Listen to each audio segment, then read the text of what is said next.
বিদ্যুতের দাম যেই হারে বাড়া শুরু হয়েছে, মনে হয় না গরিব মানুষ আর বেশি দিন টিকতে পারবো। আপনারা কি মতামত দেন? কারণ লাস্ট 3 মাসের ভিতরে 2বার বিদ্যুতের দাম বাড়ছে, যেটা পুরোপুরি অসম্ভব। আর আপনারা এখন কইতে পারেন যে বিদ্যুতের দাম বাড়ছে তো কী হয়েছে, কমই তো বাড়ছে। ভাই, অনেকের কাছে 1-2 টাকা কিছুই না, কারণ ইউনিট প্রতি 1 টাকা 71 পয়সা করে বাড়ছে, যেটা গরিবের লাগে একটা অসহনীয়। যাদের বিল ধরেন 400, 500, 500 টাকা আসে, ধরেন আমার বিল আসতো আগে 200-250 টাকা, সেই বিল এখন আসে 400 টাকা। এখন আমার মতো একটা গরিব মানুষ কি পারবো যে বারবার এত টাকা বিল দিতে? আমার কথা বাদে দিলাম, যারা উচ্চবিত্ত আছে তাদের লাগে কোনো সমস্যা না, তারা টাকা আছে, বৈধ টাকাও আছে, অবৈধ টাকাও আছে, তাদের কোনো সমস্যা নয়।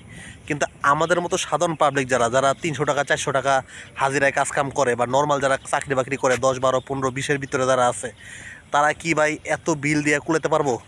হ্যাঁ, আমাদের উচিত যে মানে নর্মাল জীবনযাপন করা, মানে যত কম খরচ করে আমরা পারি। কিন্তু কিছু কিছু পদক্ষেপ আমাদের জনগণের বিরুদ্ধে যায় এবং জনগণের জন্য অসহনীয় এবং অনেক কষ্টের একটা মূল কারণ হয়ে যায়, বুঝতে পারছেন?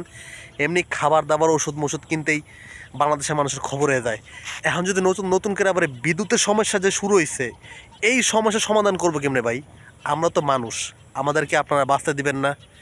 দয়া করে আপনাদের কাছে অনুরোধ রইল, দয়া করে বিদ্যুতের দাম কমান, নাহলে গরিব মানুষ আপাতত মারা যাব।